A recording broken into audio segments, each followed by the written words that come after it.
ونسلم على رسوله الكريم أما بعد فأعوذ بالله من الشيطان الرجيم بسم الله الرحمن الرحيم شهر رمضان الذي أنزل فيه القرآن هدى للناس وبينات من الهدى والفرقان فمن شهد منكم الشهر فليصم ومن كان مريضا أو على سفر فعدة من أيام أخر يريد الله بكم اليسر ولا يريد بكم العسر ولتكملوا العدة ولتكبروا الله على ما هداكم ولعلكم تشكرون صدق الله مولانا العظيم وبلغ رسوله النبي الأمين الكريم ونحن على ذلك من الشاهدين والشاكرين والحمد لله رب العالمين. برادران دینی و یقینی، قابل صد احترام حاضرین و ناظرین، موجودین و غائبین، الحمدللہ رب العالمین. یہ ماہ رمضان المبارک کا دوسرا جمعہ ہے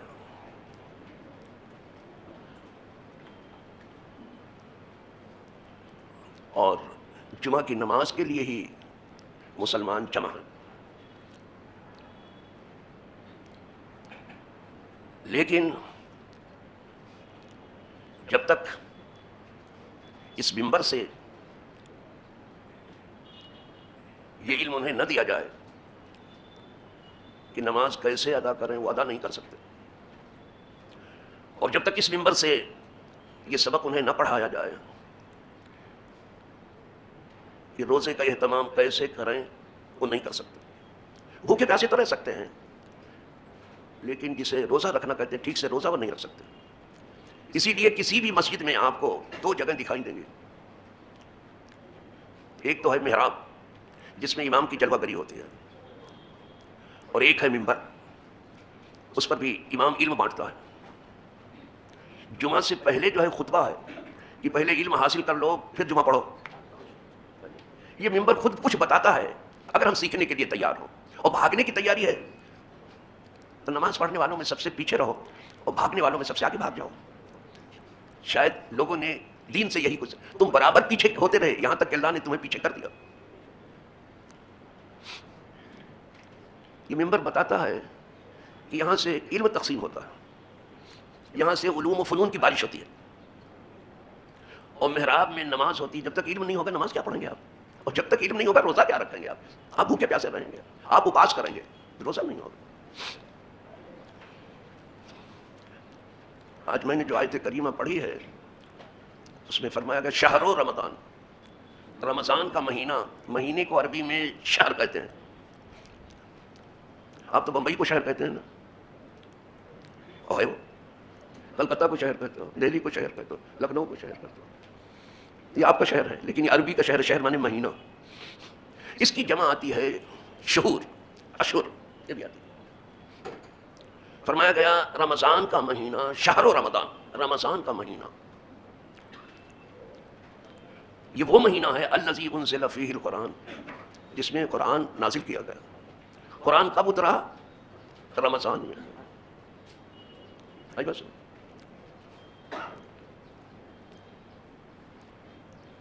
جس میں قرآن اتارا گیا، کہاں سے اتارا گیا؟ لوح محفوظ. کہاں اتارا گیا؟ آسمانی دنیا. قرآن کا دو نزول ہے، ایک بار وہ لوح محفوظ سے آسمانی دنیا پر آیا، وہ پورا کا پورا آ گیا، اور پھر 23 سال میں دھیرے دھیرے اس دنیا میں آتا رہا. قرآن اس کو انزلہ سے اور انزلہ سے بیان کرتا ہے. جہاں انزلہ آیا ہے اور انزلہ آیا ہے ایک ساتھ اترنا ہے. قرآن ایک ساتھ بھی اترا اور دھیرے دھیرے بھی اترا، بتدریج اترا. دھیرے دھیرے اترنے کو نزلہ سے بیان کیا گیا، اس لیے باب تفعیل تدریج چاہتا ہے. دھیرے دھیرے اترا تاکہ لوگوں کے لیے یاد کرنا آسان ہو قرآن کو اور عمل کرنا آسان ہو، ورنہ ایک ساتھ اتر جاتا. دھیرے دھیرے اترنے کا مطلب ہے کہ اس کا یاد کرنا آسان ہو اور اس پر عمل کرنا آسان ہو. قرآن صرف مردوں کو بخشوانے کے لیے نہیں اترا کہ کوئی مر جائے تو آپ قرآن خوانی کر دو، یا کوئی نیا مکان خریدو تو قرآن خوانی ہو، یا نئی دکان ہو تو قرآن خوانی ہو. یہاں تو ہو جائے ٹھیک ہے برکت کے لیے. قرآن اصل میں اترا ہے ہمیشہ پڑھنے کے لیے اور ہمیشہ اس پر عمل کرنے کے لیے. یہ نہ سمجھنا کہ اس میں صرف مردوں کی بخشش کا سامان ہے. بندوں کی تمام تر سعادت قرآن میں ہے، بندوں کی نجات بھی قرآن میں ہے۔ صرف اتنی سی بات پر کہہ دیا گیا کہ جو قرآن کو صحیح سمجھ کر کے پڑھے، ٹھیک ٹھیک پڑھے، اس کے الفاظ ٹھیک ٹھیک ادا کرے اور اس کی صفات کا خیال رکھے کہ کون سا لفظ ادا کرتے ہوئے کون سی کیفیت پیدا ہوتی ہے۔ اگر کسی نے ایسا کیا، ایسا پڑھا، تو قدرت اس پر اتنا مہربان ہوتی، فرمایا تیری نجات ہو گئی۔ من جود القرآن فقط نجا، جس نے قرآن کو ٹھیک ٹھیک پڑھا، تجوید کے ساتھ پڑھا، تدبیر کے ساتھ پڑھا، ترتیل کے ساتھ پڑھا، تدبیر کے ساتھ پڑھا، حدر کے ساتھ پڑھا، یعنی قرآن کو جس نے ٹھیک پڑھا نجات ہو گئی، اور جس نے بگاڑا، یہ مصیبت بہت بڑی ہے جس کا میں اب تذکرہ کر رہا ہوں۔ ہم 11 مہینے تو نماز بہت اطمینان سے پڑھتے ہیں امام کے پیچھے، اور رمضان کے آیا تو ہم اتنی بھاگ دوڑ شروع کر دیتے ہیں کہ پڑھنے والے کو خود پتہ نہیں کہ وہ کیا پڑھ رہا ہے، اور سننے والے کو پتہ نہیں کہ وہ کیا سن رہا ہے۔ یہ کون سی رسم بدی ایجاد کی گئی ہے، اور اس میں زیادہ تر اہل سنت و جماعت مبتلا ہیں اس بیماری میں۔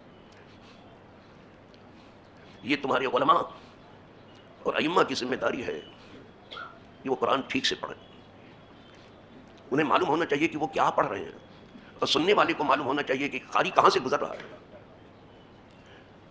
آپ بہت جلدی نہ کریں، اور امام کو بھی بہت جلدی کی ضرورت ہے۔ 10-15 منٹ اگر آپ نے بچا لیا تو آپ نے کیا کمال کیا۔ اچھا ہوتا کہ 10-15 منٹ اور زیادہ اللہ کی یاد میں گزر جاتا، یہ اچھا نہیں ہوتا۔ آخر تو اللہ والوں نے کہا ہے اوقات و معبود کہ بایار بسر رفت، باقی ہمیں بے حاصلی و بے خردی بود۔ آئی کھوپڑی چھجی پہ کچھ بات نہیں ہے، اردو سمجھ میں آتی نہیں ہے، لولی لنگڑی ہے، فارسی کیا سمجھ میں آئے گا۔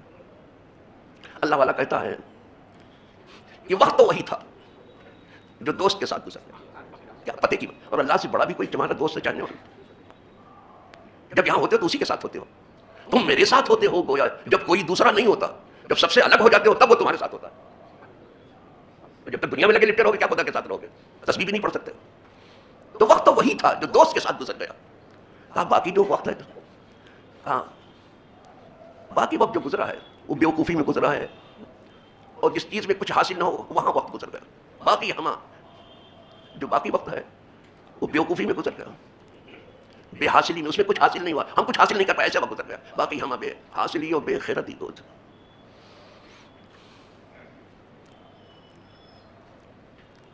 آج بھی حرم میں تراویح ہوتی ہے نا، لوگ سنتے ہیں گھروں میں، ایسا پڑھتے ہیں، پتہ چلتا ہے کہ وہ کیا پڑھ رہے ہیں۔ پڑھنے والا بھی جانتا ہے کہ کہاں سے جا رہا ہے، گزر رہا ہے، سننے والا بھی جانتا ہے کہ قاری کدھر سے گزر رہا ہے۔ کسی دل میں سننے والا دعا کرتا ہے، زبان تو نہیں بولے کہ نماز میں بولنا ہے، نہیں، صرف امام ہی بولتا ہے۔ ہمارے یہاں قرات الامام قرات اللہ، امام کا پڑھنا مقتدی کا پڑھنا ہے، تو ہم زبان سے تو کچھ نہیں، لیکن دل میں جب وہ گزرتا ہے جہاں سے، وہاں دعا کرتے ہیں۔ جنت کا تذکرہ آیا تو دعا کرتے ہیں مولا جنت میں ڈال دینا، جہنم کی بات آئی تو اللہ جہنم سے بچا لینا، آیت خوف آئی تو ڈر گیا، آیت بشارت ہو گئی تو خوشی سے جھوم اٹھے، تو وہاں پر، اور جہاں پڑھنے والے کو پتہ ہی نہیں چلے کہ کہاں پڑھ رہا ہے، اور سننے والے کو پتہ ہی نہیں چلے کہ کیا پڑھ رہا ہے، یہ کیا پڑھنا ہوا کیا سننا ہوا۔ یہاں ساری بات تو سننے پر موقوف ہے، جو سنے گا نہیں عمل کیا خاک کرے گا۔ کلام پاک انما یستجیب الذین یسمعون، مانتے وہی ہیں جو سنتے ہیں۔ دیکھیے یہ قرآن کہہ رہا ہے، مانے گا کون؟ جو سنتا ہے، جو پہرا ہوگا وہ کیا مانے گا۔ آپ قرآن سننے سے پہرے ہو رہے ہو، بڑی جلدی مچائیے کہ قاری صاحب جلدی سے ہم کو چھوڑ دینا، ہم دکاندوری کریں۔ آپ کب تک ہم کھول جائے گا؟ اللہ آپ کو بہت سی برکت دے دکاندوری میں، لیکن کوئی چیز کام نہیں ہے، نہ دکان کام آئے گی اور نہ آپ کا کاروبار۔ اور ایک ساتھ اگر یہاں قبول ہو گئی تو نجات ہو کے ہی رہ جائے گی۔ وہ ساتھ ڈھونڈو، اور جمعہ کے دن وہ ساتھ بھی ہے کہ اگر اس وقت آپ نے دعا کر لی تو وہ قبول ہو کے ہی رہتی ہے جمعہ کے دن۔ اور مزے کی بات آج کل تو رمضان میں افطار کا بھی وقت ایسا ہے کہ وہاں آپ نے افطار کے موقع پر کچھ دعا کر لی تو وہ بھی قبول ہو کے ہی رہتی ہے۔ تو جلدی مت کرو۔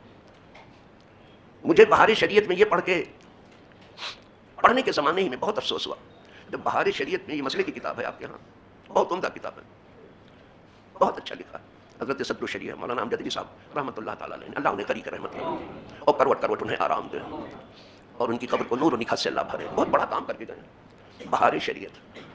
جب ہم نے پڑھنے کے زمانے میں یہ پڑھا تو انہوں نے بہت درد کے ساتھ لکھا ہے کہ فقیر نے 2-3 سال سے تراویح پڑھنا چھوڑ دیا، اس لیے کہ پتہ ہی نہیں چلتا کہ قاری صاحب کیا پڑھ رہے ہیں۔ یعلمون اور تعلمون کے سوا کچھ پتہ ہی نہیں چلتا، یعلمون تعلمون یہ کیا ہے بابا۔ انہوں نے اس وجہ سے تراویح چھوڑی، اب فرق بتانے جا رہا ہوں، عالم کا اور غیر عالم کا، عالم اور جاہل کا۔ انہوں نے اس وجہ سے تراویح چھوڑ دی کہ کہ قرآن ٹھیک سے نہیں پڑھا جا رہا, صرف یعلمون و تعلمون سنا جا رہا تھا, اور آپ اس وجہ سے تراویح چھوڑ رہے ہو کہ یہاں لمبی تراویح ہوتی ہے, ہم لمبے ہو جائیں گے. یہی ہے نا, تو پڑھے لکھے میں اور بے پڑھے میں یہی فرق ہے. آپ اسی لیے تراویح میں جہاں دیر سے ہوتی وہاں نہیں جا رہے ہو کہ وہاں دیر سے ہوگا. آپ دیکھو, جلدی کو مت دیکھو, یہ دیکھو کہ کہاں ٹھیک قرآن پڑھا جا رہا ہے. میں نے ان کی اس بات کو اپنے دل کی تختی پر اسی وقت نوٹ کیا. ہم صرف نوٹ بک پر نہیں نوٹ کرتے تھے پڑھنے کے زمانے میں, لوگ ایک کاپی ہوتی نوٹ بک, اس پر لکھتے ہیں ضرور, ہم اپنے دل پر اس وقت لکھتے تھے, دل کی تختی پر لکھ لیا کہ جہاں جلدی پڑھی جائے گی وہاں میں تو نہیں جاؤں گا. تو اس کے لیے میں تراویح کے وقت چلا جاتا تھا شہر میں, اور شہر کے وسط میں فیض آباد میں رہتا تھا, جامع مسجد ٹاٹشاہ چلا جاتا تھا, وہاں بڑے اطمینان سے تراویح پڑھی جا رہی تھی, اس لیے کہ وہاں علماء موجود تھے. جہاں علماء صحیح معنوں میں عالم موجود ہوں گے تراویح اطمینان سے پڑھی جائے گی, صحیح پڑھی جائے گی. وہاں چلا, حالانکہ بہت لمبا مجھے سفر کرنا پڑتا تھا, اور ہمارے پاس کوئی سواری بھی نہیں تھی, پیدل ہی چل کر چلا جاتا تھا. وہ بیچارے مولانا صاحب بھی جو کہ مجھے پہچانتے تھے کہ لڑکا یہاں اسکول میں پڑھتا ہے, تو میں نماز تراویح پڑھ کے مولانا کی خدمت میں 2-4 بات علم کی سننے کے لیے بیٹھ جاتا تھا. علماء کی مجلس میں بیٹھنا چاہیے. اب علماء کی مجلس سے بھاگتے ہیں تاکہ کوئی دینی بات معلوم نہ ہو, اسی لیے تو بھاگ رہے ہو. کیا ہے آپ کو دکان پہ کون بتائے گا دینی بات؟ کوئی ٹیوشن پڑھانے والا اس کی مجال نہیں ہے, ابھی اس کو 100 برس پڑھنا چاہیے ٹیوشن پڑھانے والے کو, تب وہ جانے کے دین کیا ہے. آپ نے کیا سمجھا اس کو؟ جو آسان دینے والا آپ کیا وہ پڑھائے گا آپ کو؟ ان کے پاس بیٹھ جاتا تھا. تو مولانا صاحب بھی بہت مہربان تھے بیچارے, کچھ دین کی باتیں بتا دیتے تھے بیچارے. ایک دن کہنے لگے مجھ سے کہ آپ تراویح پڑھنے کے لیے اتنی مسجدیں چھوڑ کر کے یہی ٹاٹشاہ میں آتے ہیں, اب آپ رہتے ہیں لال باغ میں اور آئے یہاں چوک میں نماز تراویح. میں نے کہا یہاں آرام سے تراویح پڑھی جاتی ہے, اس لیے آیا, صحیح پڑھی جاتی ہے اس لیے آیا ہوں. کہا وہ تو صحیح ہے, لیکن آپ کا امتحان بھی ہو رہا ہے, اور یہ حکومت ایسے ہی وقت میں امتحان رکھتی ہے کہ جب آخرت کا بھی امتحان ہوتا رہتا ہے. یہ روزہ کیا ہے, آخرت کا امتحان ہو رہا ہے. جس کو پاس کریں گے مسجد میں رکھ دیں گے, جس کو فیل کریں گے باہر کر دیں گے, ابھی جاؤ کام کرو. عید کے بعد دیکھنا نکل جائیں گے سب, یہ ہجوم نکل جائے گا. وہی گنے چند آدمی رہ جائیں گے, اس میں 2-4 نئے چہرے آ جاتے ہیں جن کو پاس کر دیا جاتا ہے. پتہ نہیں 2.5% پاس ہوتے ہیں کہ 3%, مجھے معلوم ہے. ہم تو یہیں سے سر, جس کو اس گھر میں رکھ لیا گیا وہ پاس ہو گیا, اور جس کو یہاں سے باہر کر دیا فیل ہو گیا, اس کو کہتے ابھی محنت کریں. آپ بڑی خوشی میں نکل جاؤ جلدی سے, ابھی دیکھو نماز ہوگی, حساب اٹھ کے بھاگیں گے. یہ موبائل یہیں گرے گا, گھڑی یہیں گر جائے گی, کیش بھی یہیں گر جاتا ہے, لیکن جلدی جلدی گردن پھلانگتے ہوئے بھاگیں, چاہے نمازی ہو سکے. کیا بے تکا پن ہے. میں بتاؤں مولا علی کی بات, یہ علم کے دروازے ہیں. امیر المومنین مولا المسلمین مولانا محمد جانا حضرت علی کرم اللہ تعالیٰ وجہ الکریم, جب سب نماز پڑھ کے چلے جاتے تھے مسجد سے تو آ کے محراب میں بیٹھتے تھے. جب سب چلے جاتے تھے تو پھر مسجد میں آ کے بیٹھتے تھے, اور اپنی ریشیں مبارک پکڑ کر کے ایسا روتے تھے جیسے کسی زہریلے سانپ نے کاٹ لیا ہو. کروٹیں لیتے تھے, اگر پتہ چل جائے تو ہنسی آپ کی بھی غائب ہو جائے گی اور رونا آپ شروع کر دیں گے, لیکن کچھ پتہ تو ہے نہیں کہ کہاں آپ جا رہے ہو بے خبری میں. ایسا روتے تھے, دعا کرتے مولانا مولا نے مجھے بخش دینا, مولا مجھے. یہی حال غوث پاک کا بھی تھا, یہی حال اللہ والا. آپ تماشا بنا ڈالا ہے. تو ایک دن مولانا نے مجھ سے کہا کہ آپ کا تو امتحان بھی ہو رہا ہے اور آپ یہاں نماز پڑھنے کے لیے آتے ہیں. میں نے کہا بالکل صحیح ہے, آخرت کا بھی امتحان ہو رہا ہے, دنیا کا بھی امتحان, صحیح کہہ رہے ہیں آپ, اور دونوں دے رہا ہوں میں. لیکن میرا یقین یہ ہے کہ میں اگر آخرت کے امتحان میں پاس ہو گیا تو دنیا میں بھی پاس ہو جاؤں گا, میرا یقین ہے. اچھل پڑے مولانا. میں نے کہا میرا یقین ہے مولانا صاحب. مولانا کا یہ نام بھی لوں, مولانا عبد القیوم صاحب. تو میں نے کہا مولانا صاحب میرا یقین ہے کہ اگر میں آخرت کے امتحان میں پاس ہو گیا تو دنیا میں یقیناً پاس ہو جاؤں گا, اور میں اگر آخرت میں فیل ہو گیا تو دنیا میں بھی فیل ہو جاؤں گا. کہا بالکل صحیح کہہ رہے ہیں. میں نے کہا اسی لیے آج تک فیل ہونے کا داغ اس غریب کو نہیں لگا, نہ عربی کلاسز میں نہ انٹر تک پڑھا, کبھی بھی فیل نہیں ہوا, اور سب سے اوپر میرا نام ہوتا تھا امتحان میں. بس اس کا کرم تھا. میں نے کہا اگر یہاں پاس ہو گیا تو پھر تو وہاں پاس ہو ہی جاؤں گا, جس کو دیکھنا تھی. بعد نے تو چیلنج کیا تھا کہ آپ فیل ہو جائیں گے, آپ پڑھتے لکھتے تو ہے نہیں, آپ کو تو نماز روزے کی فکر ہے. ہم کہا جب رزلٹ آؤٹ ہوگا نا تو آپ دیکھنا کہ میں پاس ہوتا ہوں کہ نہیں ہوتا, رول نمبر بتا دیجیے. میں نے کہا بتاتا ہوں, بتا دیا ان کو. تو جب رزلٹ آؤٹ ہوا تو لکھنؤ میں تھے بیچارے, بہت بڑے ٹھیکیدار تھے, تو صرف میرا نتیجہ دیکھنے کے لیے اخبار سب سے آگے میرا ہی نام تھا. توبہ کر ڈالی انہوں نے. کہا کہیں سب خیریت ہے کیا؟ پاس کرنا میرے خدا کے ہاتھ میں ہے, جس کو وہ پاس کر دے اس کو دنیا کیا فیل کرے گی, اور جس کو اس نے فیل کر دیا دنیا اس کو کیا پاس کرے گی. لیکن اب دنیا داری کی اچھا کیسی سوال, اور 4 پیسے کا نشہ ایسا ہو گیا کہ پھولے نہیں سمجھتے. کسی کا پاؤں زمین پہ پڑتا ہے 4 پیسے میں پانے کا, پاگل ہے یہ سب. ان پاگلوں سے ہم کو کیا لینا دینا. 4 پیسے سے کوئی بڑا آدمی ہوا ہے, بڑا وہ ہے جسے اللہ بڑا بنا.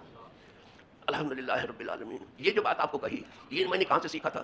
حضرت خلیل کا واقعہ پڑھ رہا تھا. مجھے بچپن سے جو کہ گھرانہ میرا دینی تھا الحمدللہ, لہٰذا گھر سے دین کی بات معلوم ہی کرتا رہتا تھا. تو میں نے حضرت خلیل کے واقعے میں پڑھا کہ آپ کا طریقہ یہ تھا کہ جب 2 کام ایک ساتھ آ جاتے تھے, دنیا کا بھی کام اور آخرت کا, کبھی کبھی 2 کام ایک ساتھ آ جاتے ہیں. اب آدمی سوچتا ہے اس کو کرے کہ اس کو کرے. حضرت خلیل فرماتے ابراہیم خلیل اللہ جن کے راستے پر ہم لوگ ہیں, ہم دین ابراہیم ہی پر ہیں, فرماتے ہیں جب دونوں کام ایک ساتھ آ گئے دنیا کا بھی اور آخرت کا, تو میں نے دنیا کو پیچھے چھوڑ دیا اور آخرت کو آگے کر دیا. پہلے دین کا کام کیا پھر دنیا کا، اس کی برکت سے دنیا کا کام خود بخود ہو گیا. آپ بھی اس کا تجربہ کر لیجیے. آپ کیا کرتے ہو؟ دین اور دنیا کا ہے تو دین والا چھوڑ دیا، بعد میں قضا کر لیں گے، قضا کر دیں گے، مزاق کر لیں گے. قضا نہیں کر رہے، مزاق کر رہے ہو. آپ بالکل غلط راستے پر ہو. اس کو چھوڑو، دنیا کو پیچھے، دین کے کام کو آگے کرو. اس لیے کہ دین آگے ہے، دنیا پیچھے ہے. یہ گھٹیا ہے، یہ دنیا ادنا ہے، بہت دنی ہے، تناز سے ہے. یہ اس کو پیچھے کرو، آخرت کا آگے کرو. اس کی برکت سے وہ کام بھی آ جائے گا. اور ایک خلیل کی سنت بتا دوں، وہ بھی پڑھا تھا میں نے کہ اللہ پاک نے پوچھا ہے میرے خلیل، تمہیں معلوم ہے کہ میں نے تم کو خلیل کیوں بنایا؟ تمہیں معلوم ہے؟ اتدری لما اتخذتک خلیلا، ابراہیم تجھ کو معلوم ہے میں نے خلیل کیوں بنایا؟ خلیل گہرے دوست کو کہتے ہیں. تجھ کو معلوم ہے کہ کیوں خلیل بنایا؟ اللہ نے دوست بنایا. بندے اللہ کو تو اللہ نے خلیل ابراہیم کو دوست بنا دیا. قدرت حکومت. تمہیں معلوم ہے؟ کچھ کہنا چاہتے تھے، اس سے پہلے قدرت نے خود ہی جواب دیا، خود ہی سوال کیا اور خود ہی قدرت نے جواب دیا. لأنی رأیت منک العطاء احب الیک من الاخذ. یہ دیکھیے، میں نے تم کو خلیل اس لیے بنایا کہ تم کو میری راہ میں دینا لینے سے زیادہ پسند. ہم کو آپ کو کیا پسند؟ لینا اور چاہیے اور چاہیے اور چاہیے. بلکہ مسئلہ مشہور ہے کہ ہر کوئی 56 کروڑ کی چوتھائی میں پڑا ہے. سب کو صرف لینا ہی پسند، دینا نہیں. یہ میں ہاتھ ڈالتے ہی نہیں کہ کہیں نقصان نہ ہو جائے. اور ڈالے بھی تو اپنا مقام تلاش کرتے ہیں کہ چھوٹا والا کدھر ہے. ایک صاحب جیب میں ہاتھ ڈال کے ڈھونڈتے رہے. وہ فقیر بڑا من چلا تھا، وہ مل ہی نہیں رہا تھا. تو لوگوں نے کہا کب سے آپ ڈھونڈ رہے جیب میں؟ کہا فقیر نے کہا یہ اپنا مرتبہ تلاش کر رہا ہے، سب سے چھوٹا والا تلاش کر رہا ہے. ہاں میں نے دیکھا ہے خلیل تمہیں میری راہ میں دینا لینے سے زیادہ پسند ہے. اللہ سے زیادہ دینے والا کچھ نہیں، اللہ ہی دینے والا. حضور فرماتے ہیں سب سے زیادہ سخی اللہ ہے، اس سے کائنات چل رہی. اس کے بعد اللہ کے بندوں میں سب سے زیادہ سخی میں ہوں. حضور فرماتے ہیں. اور اس رمضان میں حضور کی سخاوت اتنی بڑھتی تھی جیسے بہتا ہوا دریا بہتا رہا اور امڑتا ہوا سمندر امڑ رہا. اس طرح سے دیتے تھے. جتنے قیدی تھے سب کو حضور چھوڑ دیتے تھے رمضان میں، اور جتنے سائل تھے سب کی جھولی بھر دیتے تھے. یہی رمضان میں تو یہاں پائے تو سائل کی جھولی سے نکال لے، ہاتھ کا کاجل نکال لیتے ہیں. انا للہ، کیا پتہ نہیں کس بدھو پن میں. ترجمہ جلدی سے کر دوں، نہیں تو دیکھو کہاں پہنچ گیا میں. ترجمہ کر دوں تو کہتا رہوں گا، ابھی شروع کیا ہے تو ترجمہ ایک مرتبہ کر دوں بس. جو آیت پڑھی ہے نہیں تو رہ جائے گا. فرمایا کہ اللہ نے شہر رمضان میں اللہ نے قرآن کو اتارا. ہدی للناس، یہ قرآن کیا ہے؟ لوگوں کا رہنما ہے. وبینات من الہدی والفرقان، یہ کھلی ہوئی ہدایت ہے لوگوں کے لیے اور حق و باطل میں فرق کرتا ہے. جسے قرآن کا علم ہے وہ جانتا ہے کہ حق و باطل میں فرق کیا ہے. فمن شہد منکم الشہر، تم میں سے جو کوئی اس مہینے کو پائے فلیصم، چاہیے کہ روزہ رکھے. روزے کی آمد روزے کی فرضیت کا سبب ہے، یہ آیا اور روزہ فرض ہوا. ومن کان مریضا، لیکن جو تم میں سے مریض ہو، او علی سفر یا مسافر ہو، فعدۃ من ایام اخر، تو دوسرے دنوں میں گنتی پوری کرے. یرید اللہ بکم اليسر، اللہ ارادہ کر رہا ہے تمہارے ساتھ آسانی کا. ولا یرید بکم العسر، تمہارے ساتھ سختی کا ارادہ نہیں کرتا، آسانی کا ارادہ کر رہا ہے، سختی کا. ولتکملوا العدۃ، گنتی پوری کرو. ولتکبروا اللہ علی ما ہداکم، اور اللہ کی بڑائی بولو، اس کی کبریائی کا تذکرہ کرو اس بات پر کہ تم کو ہدایت دی اس نے. ولعلکم تشکرون، اور کہیں تم شکر گزار. روزہ اس لیے آیا ہے کہ شکر گزار ہو جاؤ، نہ شکری نہ بنو. وہاں آیا تھا لعلکم تتقون، جو پہلے آیت پڑھی تھی. یہاں لعلکم تشکرون آیا ہے تاکہ شکر گزار. جلدی سے شکر بھی منہ سے نہیں نکلتا کہ کتنا بھی احسان کسی کے ساتھ کر دو، وہ شکر کا نام نہیں. اور جو آدمی کا شکر نہ کر سکے وہ خدا کا کیا کرے گا. وآخر دعوانا الحمدللہ رب العالمین.